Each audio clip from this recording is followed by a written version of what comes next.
So good afternoon. Before I start, I should comment that, I like working in the children's sector because it has got so many nice people. Nice people are attracted to working on issues related to children. But wait.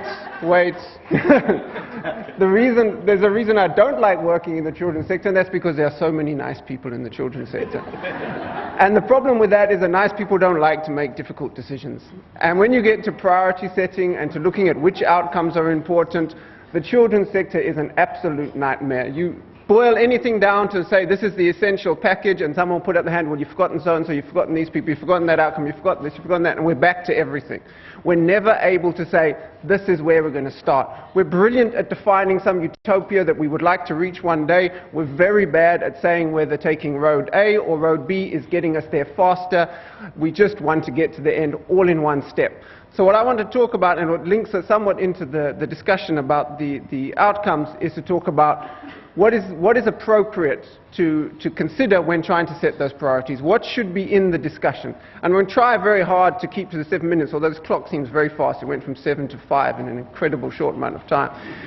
Particularly because I've been making jokes about how increasingly during people's presentations they lean this way, and so they don't see the timekeeper with the thing there. So in keeping with that spirit, I just want to make 3 points.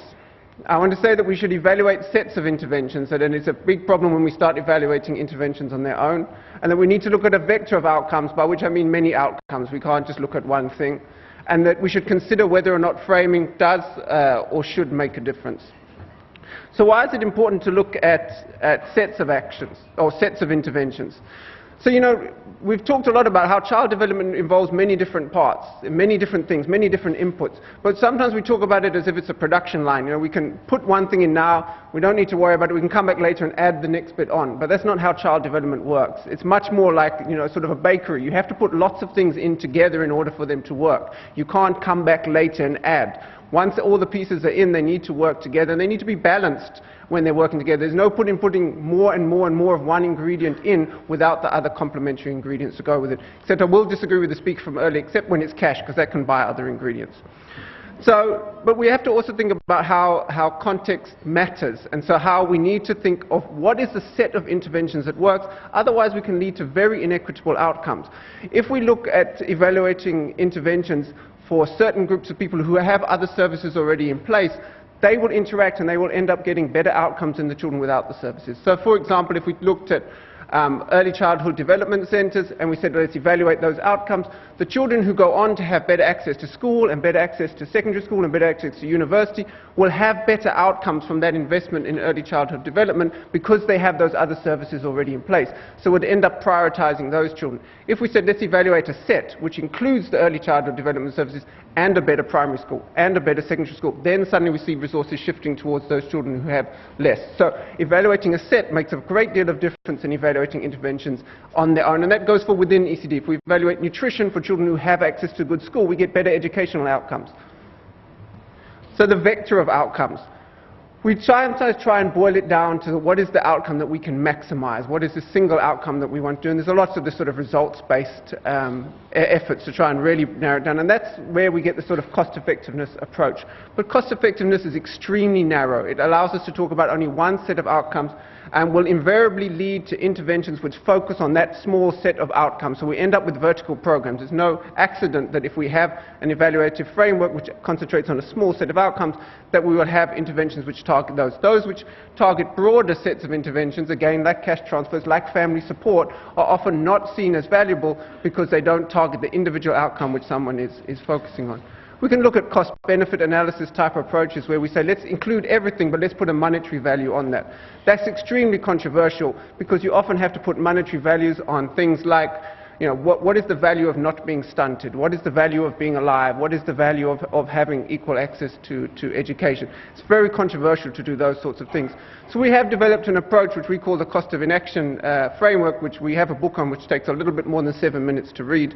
My colleague and I, Sudhir Anand, looked at this and we were asking how can we evaluate interventions in a more holistic manner. And we there wanted to talk about the full range of benefits, putting together a vector of benefits to say what are all the outcomes, can we quantify them, can we monetarize them, can we even just describe them and lay that out and say that is the framework, that is the full informational frame in which you should be making decisions. But that doesn't allow you to rank interventions, and people like to rank interventions. And so because of that, it's not necessarily a popular approach, because people, or even policymakers, sometimes want to be told, well, this is what you should do. They don't want to go through the hard process of making those value judgments.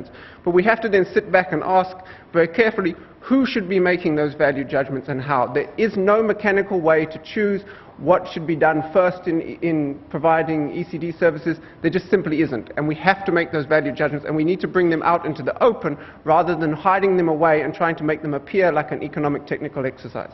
Because otherwise you'll end up getting the values of economists. I'm not sure you really want those. So framing. When we did this, we talked a lot about, when we say there's a cost of inaction, we should be clear that you have to have an action that was not taken for there to be a cost of inaction. So essentially, we start a discussion about how one evaluates an intervention. That's how I can make the comparisons to cost effectiveness or cost-benefit analysis. Now, when you do that, you can then start talking about what are the benefits of actions, what are the benefits of early childhood development that we should be talking about. Now, that's exactly the same from a conceptual point of view as talking about the cost of inaction. What are the benefits you lose from not doing something? So from a theoretical point of view, it should make no difference. But we have discovered that the way in which you frame a case to people does make a difference, even when you frame exactly the same information. You put it in a different way. So when we say with early childhood development, you are missing out on all of these long-term benefits, all of these short-term benefits in all these multiple sectors, we may get one response. When we say, describe those exact same benefits and say, because you are failing to do something, we are suffering all of these consequences. You link that much more to a sin of commission. It's something you are doing, even if what you are doing is sitting on your hands. That it's something you have done which is leading to these outcomes. Even if it's the same thing, it makes a difference to the way in which policymakers may respond. So to keep to my 7 minutes, as it bleeps, there are my 3 points as a reminder. Thank you very much.